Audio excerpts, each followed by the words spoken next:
Apple নিয়ে যাও, একটা ফল নিয়ে ওই বান্দার সামনে ধরো, আমার নাম লিখে। আল্লাহ তাআলার নাম দেখে ওই মুমিন বান্দার রূহ এমনভাবে বেরিয়ে যাবে। শিশু যখন মায়ের কোলে বসে দুগ্ধ পান করতে করতে ঘুমায় যায়, মুমিনের মৃত্যু এত সুন্দর করে হবে, মুমিন বুঝতেই পারবে না তার মউত হয়ে গেছে। আলহামদুলিল্লাহ আলহামদুলিল্লাহ নাহমাদুহু ওয়া নাস্তাঈনুহু ওয়া নাস্তাগফিরুহু ওয়া নু'মিনু বিহি ওয়া নাতাওয়াক্কালু আলাইহি ওয়া নাউযু বিল্লাহি মিন শুরুরি আনফুসিনা ওয়া মিন সাইয়্যাতি আ'মালিনা মান ইয়াহদিল্লাহু ফালা মুদিল্লা লাহু ওয়া মান ইউদ্লিল ফালা হাদিয়া লাহু ওয়া নাশহাদু আল লা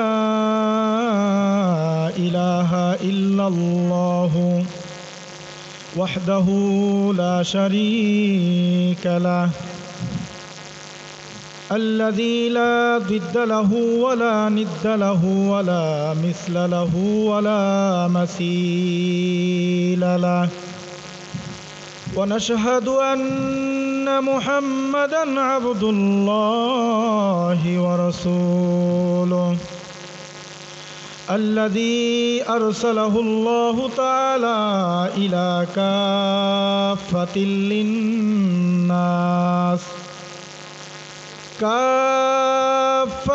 للناس بشيرا ونذيرا وداعيا إلى الله بإذنه وسراجا منيرا فقد قال الله تعالى في كلامه المجيد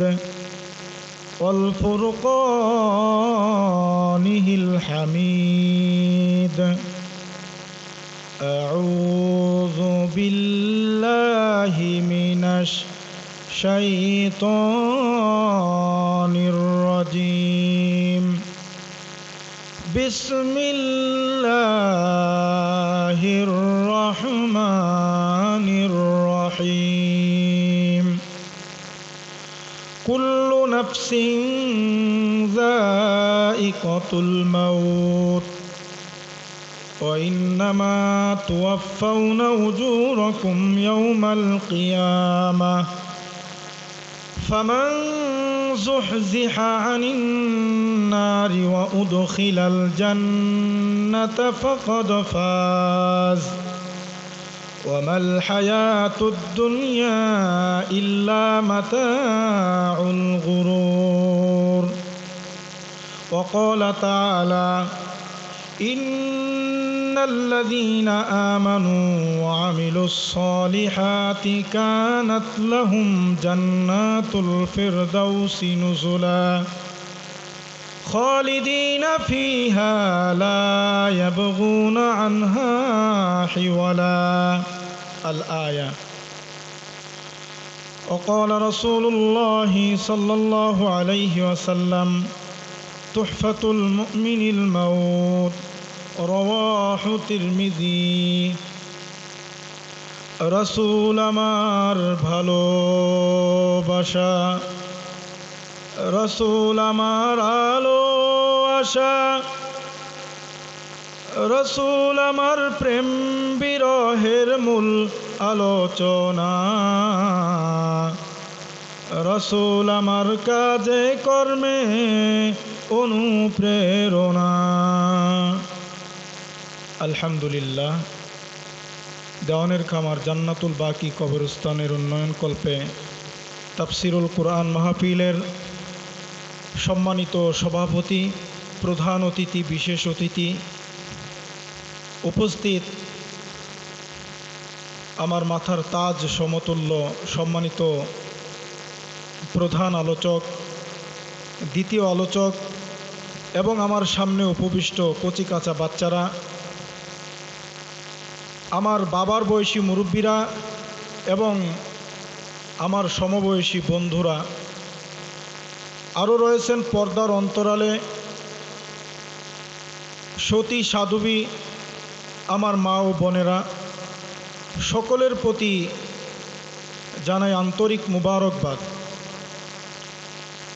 সম্মানিত উপস্থিতি, আমরা এমন একটা মজলিসে বসেছি, হাদিস শাস্ত্রের অনবদ্য কিতাব মুসনাদ আহমদ শরীফের দ্বিতীয় খণ্ডের 620 পৃষ্ঠার একদম শেষের দিকে হজরত আবু দারদা রাদিয়াল্লাহু তাআলা আনহু থেকে বর্ণিত একটি হাদিস। রাসূলুল্লাহ সাল্লাল্লাহু আলাইহি ওয়াসাল্লাম বলেন, কোনো কুরআনুল কারিমের মাহফিলে অথবা এমন কোনো মজলিস যেখানে আল্লাহ তাআলার বরত্বের আলোচনা করা হয়, সেই মজলিসে যেসব মানুষ বসবে আল্লাহ পাক রব্বুল আলামিন তার পূর্বের সমস্ত সগীরা গুনাহ মাফ করে দেয়। জোরে বলি সুবহানাল্লাহ। শুধু তাই না, যারা এই মজলিসের মধ্যে বসবেন, রাসূলুল্লাহ সাল্লাল্লাহু আলাইহি ওয়াসাল্লাম বলেন, তাদের পূর্বপুরুষ যারা কবরে চলে গেছে কমপক্ষে 40 দিনের কবরের আযাব মাফ করে দেয়। জোরে বলি সুবহানাল্লাহ। তো সম্মানিত উপস্থিতি, তো আমরা এমন একটা মজলিসে বসেছি যার বর্ণনা করে শেষ করবার মতো না, এরকম একটা মজলিসের মধ্যে আমরা বসেছি। তো আমরা যে উদ্দেশ্যে এই মাহফিল শুনবার জন্য এসেছি, আমরা যে কতজন মানুষ এখানে বসেছি এর চাইতে অধিক মানুষ বাহিরে দোকানপাটে বসে আছি। তাদের প্রতি আমার উদাত্ত আহ্বান, আপনারা দোকানপাটে বসে না থেকে যে উদ্দেশ্যে এসেছেন আপনারা দয়া করে মাহফিল প্যান্ডেলে বসে যায়। তো সম্মানিত উপস্থিতি, আমি পবিত্র কালামুল্লাহ শরীফের সূরাতু আলে ইমরানের 185 নম্বর আয়াতটি তেলাওয়াত করেছি এবং সূরাতুল কাহফের 107 নম্বর আয়াত আমি আপনাদের সম্মুখে তেলাওয়াত করেছি। আমার যতটুকু সময়ের মধ্যে আপনাদের সম্মুখে আল্লাহ পাক রব্বুল আলামিন যদি আমার কলিজার মধ্যে কিছু কথা ঢেলে দেন, আমি কুরআন ও হাদিসের পরিভাষায় আমি আপনাদেরকে শোনাবার চেষ্টা করব ইনশাআল্লাহ। তো বন্ধুগণ আমার, আমরা দুনিয়াতে এসেছি, আল্লাহ তাআলা আমাদেরকে দুনিয়ার মধ্যে প্রেরণ করেছেন। আমরা দুনিয়াতে আসব এবং দুনিয়া থেকে চলে যাব। এই দুনিয়াতে এসে ছোট থেকে বড় হব, তারপর চলে যাব, এরকম না। আল্লাহ পাক রব্বুল আলামিন বান্দাদেরকে দুনিয়াতে পাঠিয়ে দিয়েছেন, শুধু দুনিয়ার বুকে আসবেন খেল তামাশার বিষয়বস্তু করে আল্লাহ তাআলা আমাদেরকে পাঠিয়ে দেন নাই। আল্লাহ পাক রব্বুল আলামিন এই দুনিয়াতে মানুষদেরকে কিছু কাজ দিয়ে পাঠিয়েছেন। আমরা যেমন মনে করতেছি দুনিয়াতে আসব, কিভাবে রোজগার করব, কামাই করব, অর্থ করি জমা করব, ভালো বাড়ি করব, অট্টালিকা তৈরি করব, ব্যাংক ব্যালেন্স করব, গাড়ি করব, বাড়ি করব, শুধুমাত্র আল্লাহ তাআলা এই কারণে আমাদেরকে দুনিয়ার মধ্যে প্রেরণ করেন নাই। আল্লাহ পাক রব্বুল আলামিন সূরাতুজ জারিয়াতের 56 নম্বর আয়াতের মধ্যে ঘোষণা করে দেন, ওয়ামা খালাকতুল জিন্না ওয়াল ইনসা ইল্লা লিয়াবুদুন। আল্লাহ পাক রব্বুল আলামিন সূরাতুজ জারিয়াতের 56 নম্বর আয়াতের মধ্যে ঘোষণা করে দেন, বান্দা, তোমাকে দুনিয়াতে খেল তামাশার জন্য আমি তৈরি করি নাই। তুমি দুনিয়ার বুকে আসবে, খেল তামাশা করবে, দুনিয়া থেকে বিদায় নিয়ে চলে যাবে, শুধুমাত্র এই জন্য আমি তোমাকে তৈরি করি নাই। বান্দা, তোমাকে যে উদ্দেশ্য নিয়ে তৈরি করেছি সে উদ্দেশ্য আল্লাহ তাআলা বলেন, ওমা খালাকতুল জিন্না ওয়াল ইনসা ইল্লা লিয়াবুদুন। আল্লাহ তাআলা বলেন, তোমাকে এই দুনিয়াতে আমি পাঠিয়ে দিয়েছি শুধুমাত্র কেবল মাত্র আমি রব্বুল আলামিনের ইবাদত করবার জন্য। তো আমাদেরকে দুনিয়াতে আল্লাহ তাআলা পাঠাইছেন কি জন্য? আল্লাহ তাআলার ইবাদত করবার জন্য। তো আল্লাহ তাআলা আমাদের জন্য কেমন দয়ার আল্লাহ, আমাদেরকে কত মহব্বত করেন, কত ভালোবাসেন। আল্লাহ পাক রব্বুল আলামিন আমাদেরকে দুনিয়াতে পাঠিয়ে যখন দিয়েছেন, আমরা যখন শিশু অবস্থায় দুনিয়াতে এসেছি, মায়ের উদর থেকে ভূমিষ্ঠ হয়েছি, আমরা যখন মায়ের উদর থেকে দুনিয়াতে এসেছি আমাদের জবান থেকে কোনো কথা বেরোতো না। আমরা যদি চেষ্টা করতাম কোনো আবেগ আমরা মুখ দিয়ে প্রকাশ করার মতো কোনো ভাষা আমরা বলতে পারতাম না। আমাদের কথা বলার মতো কোনো শক্তি তখন ছিল না। আমাদের ক্ষুধা লাগলেও বলতে পারি না, আমরা কোনোভাবে ব্যথা পেলেও বলতে পারতাম না, আমাদেরকে কোনো পোকামাকড় কামড় দিলেও বলার মতো কোনো ভাষা আমাদের জানা ছিল না। আমাদেরকে আল্লাহ পাক রব্বুল আলামিন শিশুবেলা থেকেই পরম যত্নে বড় করে দুনিয়াতে আমাদেরকে লালন পালন করেন। আল্লাহ পাক রব্বুল আলামিন দুনিয়ার বুকে আমাদেরকে পাঠিয়ে দেবার পর আমরা যখন কথা বলতে পারতাম না, আল্লাহ তাআলা আমাদের মায়ের বুকের মধ্যে এমন একটা মেশিন সেট করে দিয়েছিলেন, আমাদের কান্না বুঝে আমাদের মা বুঝতে পারতেন এখন আমার ক্ষুধা লেগেছে না কোনো অসুবিধা হয়েছে। তো এত কিছু করবার পর আমার বয়স যখন আস্তে আস্তে বাড়তে লাগলো, মায়ের বুকের দুধ খেয়ে আমার আর বেঁচে থাকতে কষ্ট হচ্ছিল, আমার ক্ষুধা নিবারণ হচ্ছিল না।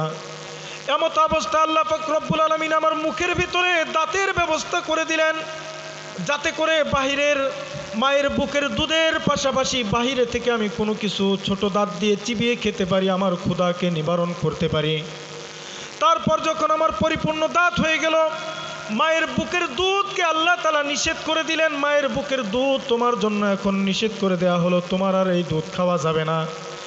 তারপর বাহিরে আল্লাহ তাআলা আমাদের জন্য বিভিন্ন প্রকার রিজিকের ব্যবস্থা করে দিলেন, দুনিয়াতে বাঁচবার জন্য আলো বাতাসের ব্যবস্থা করে দিলেন, অক্সিজেনের ব্যবস্থা করে দিলেন।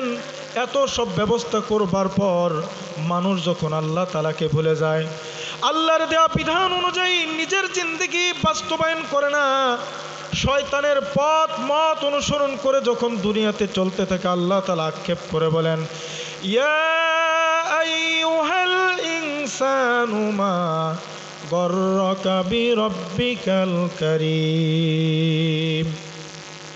আল্লাহ পাক রব্বুল আলামিন বলেন, ও বান্দা, তোমার শিশুকাল থেকে নিয়ে এই পর্যন্ত তোমাকে আমি সযত্নে, আর আজকে তোমাকে ইয়া আইয়ুহাল ইনসান, হে মানব সকল, ইয়া আইয়ুহাল ইনসান মা গররাকা বিরব্বিকাল কারীম, ও বান্দা তোমাকে এত লালন পালন করলাম যত্ন করে, তারপর তোমাকে ইয়া আইয়ুহাল ইনসান, হে মানব সকল, মা গররাকা বিরব্বিকাল কারীম, আমার থেকে তোমাকে কি এমন বস্তু, কোন মানুষ বা কোন বস্তু, জিন বা কোন দানব আমার থেকে তোমাকে ভুলায় রাখছে।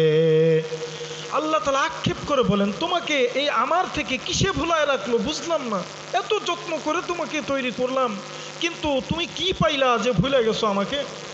আল্লাহ পাক রব্বুল আলামিন এই দুনিয়াতে আমাদেরকে শুধু পাঠিয়ে দিয়েছেন, কাজ দিয়েছেন ইবাদত বন্দেগী করব একমাত্র রবের, এই রবের ইবাদত করব শুধুমাত্র, এই কথা পর্যন্তই না। আল্লাহ পাক রব্বুল আলামিন সূরাতুল হুদের 6 নম্বর আয়াতের মধ্যে আল্লাহ তাআলা বলতেছেন, ওয়ামা মিন দাব্বাতিন ফিল আরদি ইল্লা আলাল্লাহি রিজকুহা ওয়া মুস্তাওদাআহা। আল্লাহ পাক রব্বুল আলামিন সূরাতু হুদের 6 নম্বর আয়াতের মধ্যে বলতেছেন, ও বান্দা, তোমরা মনে করছো তোমরা নিজেরা রোজগার করো, নিজেরা তোমাদের রিজিকের আহরণ করো, তোমরা নিজেরাই যোগান দাও না, এসব তোমরা মনে করো না, এটা তোমাদের ভুল ধারণা। আল্লাহ পাক বলেন, ওমা মিন দাব্বাতিন ফিল আরদি ইল্লা আলাল্লাহি রিজকুহা ওয়া ইয়ালামু মুস্তাকাররাহা ওয়া মুস্তাওদাআহা কুল্লুন ফি কিতাবিম মুবিন। আল্লাহ তাআলা বলেন, জমিনের মধ্যে শুধু মানুষ নাই এমন কোন পড়বে, তো আমরা এই দুনিয়াতে আসি, এক সময় আমাদেরকে মরে যেতে হবে, তো আমরা এই কথাটার উপরে, এই কুল্লু নাফসিন যায়িকাতুল মাউত, এই কথার উপরে পৃথিবীতে এমন কোনো ধর্ম নাই, এমন কোনো বর্ণ নাই, এমন কোনো জাতি নাই, সমস্ত জাতি ধর্ম বর্ণ নির্বিশেষে এই আয়াতের উপরে ঈমান আছে। সবার কি আছে? এই আয়াতের উপর ঈমান আছে। খ্রিস্টানরাও জানে মরতে হবে, ইহুদি বৌদ্ধ যারাই আছে সবাই এই আয়াতের প্রতি বিশ্বাস স্থাপন করে আমাদেরকে মৃত্যুবরণ করতে হবে। তো আল্লাহ পাক রব্বুল আলামিন এই আয়াতের পরবর্তী অংশে বলতেছেন, কুল্লু নাফসিন যায়িকাতুল মাউত ওয়া ইন্নামা তুওয়াফাউনা উজুরাকুম ইয়াউমাল কিয়ামাহ। আল্লাহ পাক রব্বুল আলামিন বলেন, কিয়ামতের দিবসে তোমরা যে সৎকর্মগুলো করেছো, তোমরা যে নেক কাজগুলো করেছো, সেসব কাজের বদলা হিসেবে আল্লাহ পাক রব্বুল আলামিন কিয়ামতের দিন তোমাদের জাযা দিয়ে দিবেন। জোরে বলি সুবহানাল্লাহ। আল্লাহ তাআলা এই আয়াতের মধ্যে আমরা শুধু জানি কুল্লু নাফসিন যায়িকাতুল মাউত, যে আমাদেরকে মরতে হবে, শুধু এতটুকুই জানি। এরপরে আল্লাহ তাআলা কিছু ঘোষণা আমাদেরকে জানিয়ে দিয়েছেন, ওয়া ইন্নামা তুওয়াফাউনা উজুরাকুম ইয়াউমাল কিয়ামাহ ফামান যুহজিহা আনিন নারি ওয়া উদখিলাল জান্নাতা ফাকাদ ফাজ ওয়া মাল হায়াতুদ দুনিয়া ইল্লা মাতাউল গুরুর। আল্লাহ পাক রব্বুল আলামিন বলেন, যাদেরকে কিয়ামতের ময়দানে জাহান্নাম থেকে বাঁচিয়ে যাদেরকে জান্নাতের মধ্যে প্রবেশ করানো হবে, তারা হচ্ছে সেই দিনকার জন্য সফল কাম। তারা সেই দিনের জন্য কি সফল কাম। আল্লাহ পাক রব্বুল আলামিন তার পরবর্তীতে বলতেছেন, সুন্দর করে গুছিয়ে আল্লাহ তাআলা বলতেছেন যে তোমাদের মধ্যে যাদের প্রাণ আছে, যারা জীবন ধারণ করে বেঁচে আছো, তাদেরকে মরতে হবে, এটা নিশ্চিত তোমরা জেনে থাকো। তারপরে আল্লাহ তাআলা বলতেছেন, কিয়ামতের ময়দানে তোমরা দুনিয়ার বুকে যত আমল করেছো, যত নেক কাজ করেছো, তার বদলা কিয়ামতের ময়দানে দেওয়া হবে। আল্লাহ পাক রব্বুল আলামিন তারপর বলেন যে, তো বান্দা, তোমরা দুনিয়াতে যা কিছু করবে তোমাদের সমস্ত বদলা কিয়ামতের দিন দিয়ে দেওয়া হবে। শুধু তাই না, যাদেরকে বদলা দিয়ে জাহান্নামের আগুন থেকে বাঁচিয়ে জান্নাতের মেহমান করা হবে, তারা হবে সেদিনকার জন্য সফল কাম। আল্লাহ তাআলা এত কিছু বলবার পর আরেকটা কথা দুনিয়াবাসীদেরকে হুঁশিয়ার করে দিলেন। আল্লাহ তাআলা বলেন, ওয়ামাল হায়াতুদ দুনিয়া ইল্লা মাতাউল গুরুর। আল্লাহ পাক রব্বুল আলামিন বলেন, ও বান্দা, এই দুনিয়াটা হচ্ছে তোমাদের জন্য একটা ধোঁকার জায়গা। এই দুনিয়াটা তোমাদের জন্য একটা ধোঁকা। বন্ধুগণ আমার, বাবাজিরা আমার, এই দুনিয়ার ধোঁকায় পড়ে আমরা নিজেদের আমল ইমানকে নষ্ট করে আমরা দুনিয়ার পিছে দৌড়াতে দৌড়াতে নিজেদেরকে ব্যস্ত করে রেখে ফেলছি। এই দুনিয়ার পিছনে দৌড়াতে গিয়ে আমাদের আমল নষ্ট করে ফেলেছি। রসুলের আদর্শ আমরা মানি না। আমরা নিজেদের খেয়াল খুশি মোতাবেক নিজেদের জিন্দেগিকে পরিচালনা করতে গিয়ে আমরা আল্লাহর পথ ভুলে গেছি, রসুলের আদর্শ ভুলে গেছি। এই পথ মত সব কিছু ভুলে যখন আমরা নিজেদের মতো করে দুনিয়ার বুকে চলার চেষ্টা করতেছি, আমাদের মাঝে দুনিয়াতে সমস্ত বিপদ আপদ ফিতনাগুলো এমনভাবে পড়তেছে। আল্লাহ পাক রব্বুল আলামিন কিয়ামতের ময়দান যখন কায়েম করবেন, আল্লাহ তাআলা বলেন, ইয়াউমা নাতুবিস সামাআ কাতাইস সিজিল্লিল কুতুবি কামা বাদানা আউওয়ালা খালকিন নুঈদু। জোর বলি আল্লাহু আকবার। আল্লাহ পাক রব্বুল আলামিন বলেন, কিয়ামত যখন কায়েম করা হবে, সেদিন আসমানগুলো ইয়াউমা নাতুবিস সামাআ কাতাইস সিজিল্লিল কুতুব, কিতাবের পৃষ্ঠাকে যখন বন্ধ করা হয় বা খোলা হয়, কিতাবের পৃষ্ঠা যেমন ঠাস ঠাস করে একটার পর একটা পড়তে থাকে। আল্লাহ পাক রব্বুল আলামিন জানিয়ে দেন, ও দুনিয়ার মানুষ, কিয়ামত যখন কায়েম করা হবে, আসমানগুলো তোমরা সুউচ্চ দেখতেছো, তোমাদের চোখের জ্যোতি যত দূর পর্যন্ত যায় তোমরা দেখতে পাও। উপরে যে আসমানগুলো আছে, এগুলো কিতাবের পৃষ্ঠার মতো ঠাস ঠাস করে ভেঙে ভেঙে পড়ে যাবে। তোমরা দুনিয়ার পিছে লালায়িত হয়ে তোমরা দুনিয়াকে চিরস্থায়ী মনে করে তোমরা যার পিছনে দৌড় পারতেছো, এর পিছে থেকে তোমরা গুনাহ করতেছো। আল্লাহর হাবিব সাল্লাল্লাহু আলাইহি সাল্লাম বলেন যে এই দুনিয়াটা হচ্ছে ধোঁকার জায়গা, এই দুনিয়া হচ্ছে ধোঁকার জায়গা। আল্লাহর রাসূল সাল্লাল্লাহু আলাইহি ওয়াসাল্লাম বলেন, হুব্বুদ দুনিয়া রাসু কুল্লি খতিআ। এই দুনিয়াটা হচ্ছে মানুষদের জন্য ধোঁকার জায়গা। এই দুনিয়ার পিছে পড়ে, দুনিয়ার মোহে পড়ে মানুষ সমস্ত গুনাহ করে। মানুষ এমনি নিজের থেকে কোনো গুনাহ করে না, মানুষরা যা গুনাহ করে দুনিয়ার পিছনে পড়ে গুনাহ করতে থাকে। তো সম্মানিত বন্ধুরা, আমরা দুনিয়া থেকে চলে যাব এটাই সবাই জানি, কিন্তু জানার পর আমরা এই কথাগুলি আমরা মানি না। তো আল্লাহ পাক রব্বুল আলামিন এই দুনিয়াতে আমাদেরকে পাঠিয়েছেন কিছুদিন ঘুরায়ে ফিরায়, আবার কি করবেন? দুনিয়া থেকে উঠায় নিয়ে যাবেন। তো আমি আপনাদের সামনে এই আয়াতটি তেলাওয়াত করেছি, দুনিয়া থেকে আমাদেরকে চলে যেতে হবে। সকলে চলে যেতে হবে তো নাকি? চলে যেতে হবে, এটাই বাস্তব। তো এই দুনিয়া থেকে চলে যাবার জন্য যারা এসেছি, আমরা সকলেই দুনিয়া থেকে চলে যাব এটা জানি। এই দুনিয়া থেকে যদি খালি হাতে আমরা দুনিয়া থেকে বিদায় হয়ে কবরের মধ্যে চলে যাই, আমরা দুনিয়ার মধ্যে থেকে যখন কবরে চলে যাব, সেই কবরটাকে আমরা দুনিয়ার চোখে আমরা মানব দৃষ্টিতে দেখতে পাই একটা গর্ত করে, সেখানে মানুষদেরকে ঢাকনা দিয়ে ঢেকে রাখা হয়। মানুষরা সেখানে মাটির নিচে চাপা পড়ে থাকে, আমরা মনে করি একটা মাটির গর্ত। কিন্তু আল্লাহর রাসূল সাল্লাল্লাহু আলাইহি সাল্লাম বলেন এটা মাটির গর্ত না। আল্লাহর হাবিব সাল্লাল্লাহু আলাইহি সাল্লাম বলেন, আল কবরু ইম্মা রাউদাতুম মিন রিয়াদিল জান্নাহ ওয়া ইম্মা হুফরাতুম মিন হুফারিন নার। আল্লাহর হাবিব সাল্লাল্লাহু আলাইহি ওয়াসাল্লাম বলেন, যেই মাটির গর্তকে তোমরা দেখো, কবরকে তোমরা মাটির গর্ত মনে করো, এটা মাটির গর্ত না। আল কবরু ইম্মা রাউদাতুম মিন রিয়াদিল জান্নাহ। আল্লাহর রাসূল সাল্লাল্লাহু আলাইহি সাল্লাম বলেন, ওই মাটির গর্তটা কিছু মানুষের জন্য, কোন মুমিন ব্যক্তিদের জন্য জান্নাতের বাগান। জোরে বলি সুবহানাল্লাহ। আল্লাহর হাবিব পরবর্তীতে বলতেছেন, ওয়া ইম্মা হুফরাতুম মিন হুফারিন নার। আল্লাহর হাবিব বলেন, তোমরা যেটাকে গর্ত মনে করতেছো এটা স্বাভাবিক কোনো গর্ত না, এটা কিছু মানুষ আছে তাদের জন্য ইম্মা হুফরাতুম মিন হুফারিন নার, এটা হচ্ছে আগুনের গর্ত। আমরা এটাকে কবর মনে করি, মাটি দিয়ে ঢেকে রাখে, এই পর্যন্তই শেষ না। ওইটা কারো জন্য জান্নাতের বাগান, কারো জন্য কি? জান্নাতের বাগান। আবার কারো জন্য কি?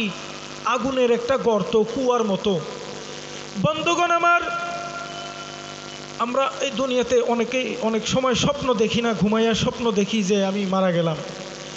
মৌত আমাদের সামনে এরকম উপস্থিত হবে, যখন আমরা বুঝবো না, মনে করব আমরা ঘুমের ঘরে আছি। এমন সময় হবে আমরা মৌতের কাছে চলে যাব। আমরা যখন মৃত্যুর ফেরেশতা আমার জান কবজ করে নিয়ে যাবে, আমার দিল থেকে বলতে থাকবে, না রে তুই তো মরিস নাই, আমি তো ঘুমাইয়া এখন পর্যন্ত স্বপ্নের ঘরে আছে, আমি ঘুমাই এরকম কতবার মরেছি, আজও স্বপ্ন দেখতেছি। যখন আমার গায়ের থেকে পোশাকগুলো খুলে ফেলা হবে, দিল বলবে, না রে তুই তো এখনো মরিস নাই, ঘুমের ঘরে এরকম কতবার আমাকে পোশাক খুলে ফেলেছিল।